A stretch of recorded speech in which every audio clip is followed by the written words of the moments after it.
Get no da-da-da. So tell me the story of that You know song. who that is? I was guessing that since you just talked about Dino, Desi, and Billy, that was Dino, Desi, and Billy.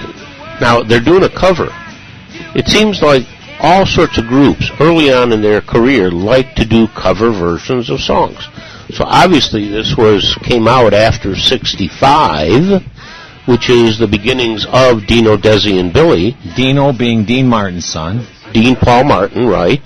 Desi being... Desi Jr. Lucille Ball's son. Right, Desi and Lucille Ball's son. And Billy being... his older sister, Lucy.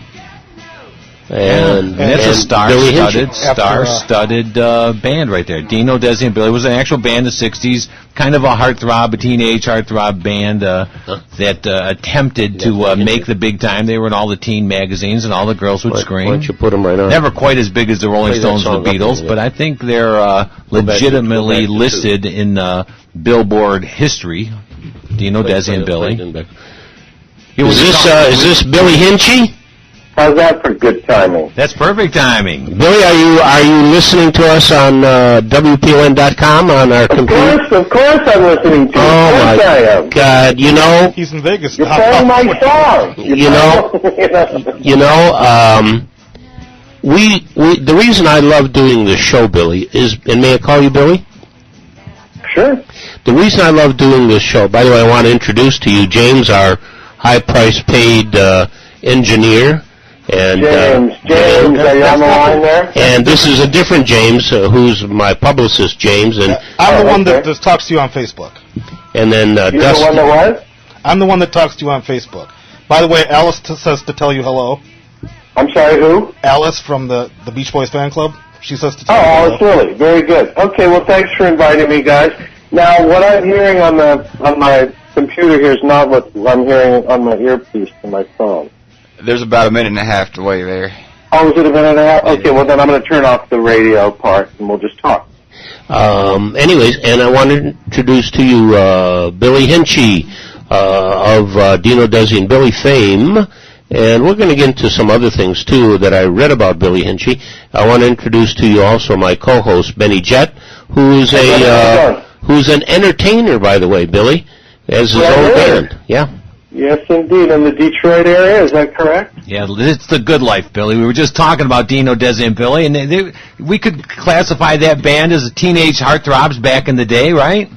I think so. I think in our own small way, we might have started a trend for the really young people who wanted to get into music, for the younger acts that followed us. Right, and the beaver hairdo and everything. Yes, indeed. We sure tried. Yep. Now, can we go back in time, because I want to get to some of the current stuff you're doing eventually. Can we go back in time a little bit, which is probably, you've been asked this a gazillion times. Why did Dino, Desi, and Billy get together? I understand that young Frank Sinatra was over at Dean Martin's house, if you want to correct me on this, heard you guys practicing upstairs, and said, let's take you to Reprise Records and Lee Hazelwood. Is that right? Well, kind of, sort of. To answer the first part of your question, very simply, we all went to school together. That's part one. And Dino and I were best friends. A little bit older than Desi, who was also in our school. Now, his sister Lucy was in our class, and Dino's in my class. And long before we ever had... a notion to start a group, we were all friends. So when 64, 65 rolled around, and everybody sort of wanted to be in the group because of the music was in the air, the Beach Boys, the Beatles, everything was happening in that early 60s time period. So that's when we asked Desi if he'd like to join our group or start a group with us, because Dino and I were really just messing around on guitars and playing acoustic guitars. It was a duet, really. So how old were you then? Billy, how old were you at the time? In 64, I was 13. So, pretty young. But with a strong desire for music. I already had sort of a talent for music, and I studied privately piano and violin, and by the time I was a teenager, I had pretty good understanding of music and an aptitude for it. So I kind of showed Dino a couple of chords on the guitar. He was a quick study, and as I said, we started out as a duet. Then when Desi came along, we formed a trio, and we switched to electric instruments, and with Desi on the drums, we had to play a little bit louder, so we got amplifiers, and then it was actually Dean Martin's wife, Jeannie Martin, who heard us rehearsing, as we rehearsed at the house. We started rehearsing at Lucy's house, Lucille Ball's house, and then we moved over to Dean Martin's house because it was a little bit better of a space for that sort of thing. And we rehearsed a lot. We rehearsed, after school, and Jeannie heard us rehearsing in the house, thought we were getting really good, called Mr. Sinatra, said, hey, you ought to come hear the kids play. They're really good. And so that's how that came about. And then it was, pre-planned that, we'd all meet at the house, at Mr. Martin's house at a certain day, and we set up our stuff, and Dean and Frank were down there in the bar. I like to say old blue eyes and old red eyes. And thank you. And we played a couple of songs that we'd rehearsed, and, they were both very polite, and we sat through it. I'm sure it was excruciating for them, coming from where they were musically. And anyway, they were very, very nice about it. And Mr. Sinatra offered us a contract with his label Reprise, of which he was one of the owners. So that's the story. Wow, Billy, I got to interrupt. Benny, this is Benny from Benny Jet's band, and I got to tell you, the story that you're telling is kind of a riveting story. This should be a book or at least a made-for-TV movie. Well, I've written the chapter already. I've been playing it, writing a book for, years. I put it aside.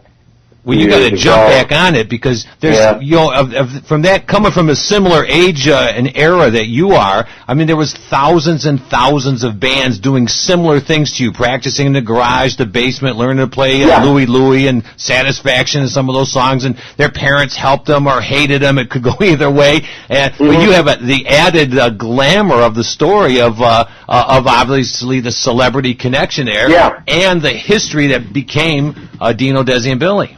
Well, thank you very much. Yes, it's a riveting story, and I could really see it be a great movie. Yeah. Well, why don't you pitch it to somebody? Justin Bieber plays you in the movie, doesn't he? I love it. Well, like I said, I think we may have been the earliest, youngest group that sort of set the stage, literally, for other acts to follow. Yes, there were a lot of young performers, individuals, Frankie Lyman, Rick Nelson was a teenager, and quite a few others, but as a trio, as a group, we were really a boy band, as opposed to a lot of the guys they call boy bands today, who are great, but they're more singers, dancers. Would you agree? Oh, 100%, 100%. The first Dino, Desi, and Billy recording came out what year? Well, 64, actually. It came and went. I always like to point out to folks that just because you have the Sinatra, Martin, Lucille Ball, Desi Arnaz connection, that wasn't a slam dunk guarantee that we were going to be successful, and that proved to be true. We didn't want that to be the case, but that was in fact the case. We recorded a couple of sides, went in to the studio and knocked off a couple of sides, A-side, B-side, and even did the Hollywood Palace back in 64. Tony Martin was the host. Black and white television. Yeah. Remember those days? Yeah, sure. And the song went nowhere. It came and went, and we had to go back into the studio, and that's when we were given Lee Hazelwood. And in 65, now we're in 65, then we got lucky with I'm a Fool, and So Many Ways was the B-side. And therein was the magic. See, the Hollywood Palace was November 28th, 1964. I'm looking at something I have up on my wall from that show. So it wasn't much longer after that. It turned into 1965, and then boom, we got the wheels turning again, and the machine was put into motion one more time. And the second time out, we got lucky. So that's my story. Billy, this is the Doctor Doo-Wop, and yes, sir. This is my era.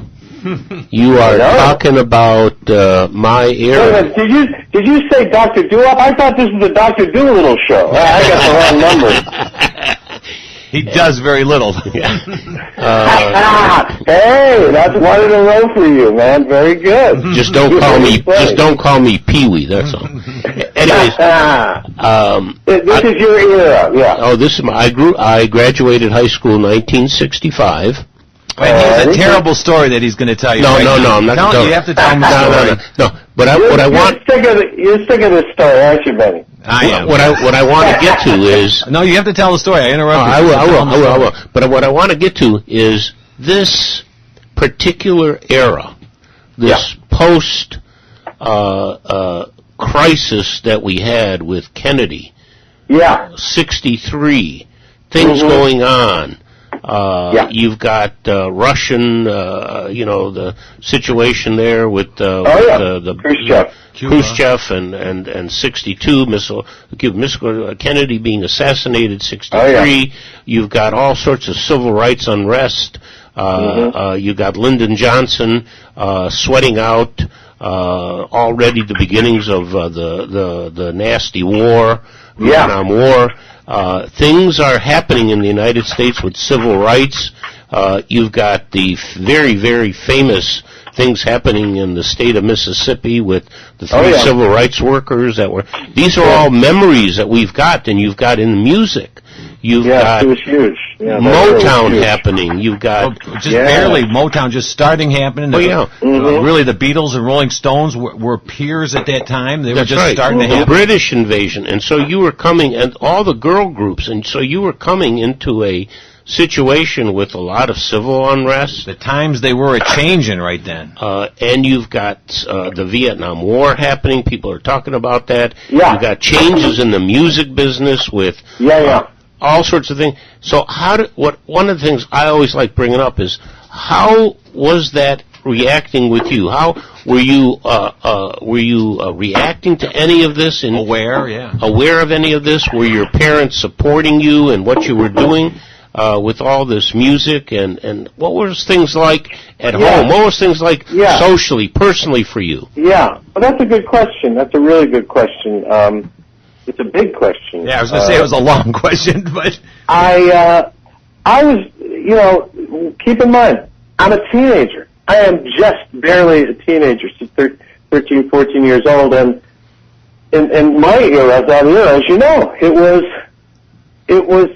peace and love and psychedelia, and everything was groovy, and you know what I mean? Make love, not war, and so... And you were in Hollywood at the time, right?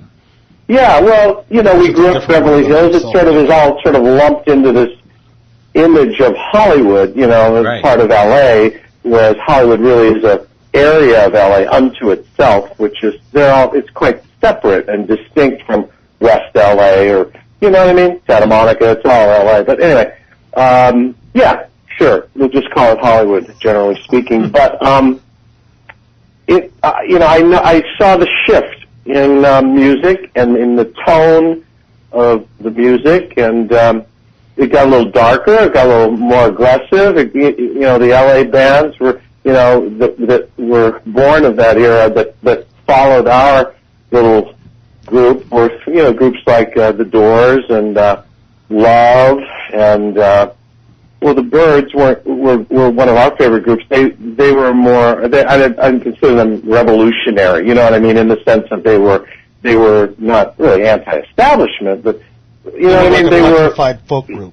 Yeah, exactly. I'm talking more, and then I'm leading up to the San Francisco groups who are really getting more hard-edged, and with Big Brother and Quicksilver and so many. All great groups, but they, more socially conscious, so let's say, more, it started to get a little bit more inflammatory, the tone and the content, eve of destruction, and all that, and all very timely.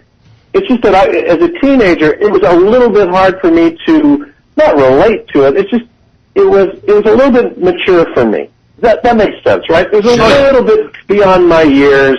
And I was very comfortable and happy in my little bubblegum world, you know? In 64, 65, I'm thinking the Rolling Stones and or the Beatles probably hadn't even played L.A. yet, or maybe had just played L.A. Had you had a chance to see them or influenced by them?